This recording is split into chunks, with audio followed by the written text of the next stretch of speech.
St. Valentine's Day, one of my favorite days of the year. It's a day of love. It's a day of celebrating the relationships you have with your special someones. We give them great gifts of chocolate, teddy bears, roses.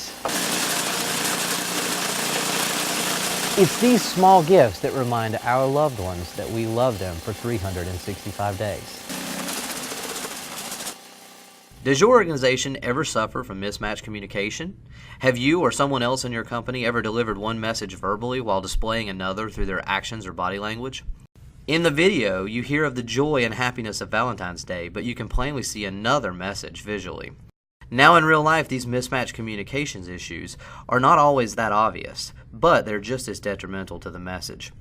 If you talk about a new initiative and how important it is to your business, but you shortcut the process or display visual traits that do not support it, it will suffer in the end. In the blog, I will share a few tips for avoiding these mismatched styles. Thanks for joining us at reliabilitynow.com. I hope the tips on the blog today can help you as you begin to communicate about your changes in your organization.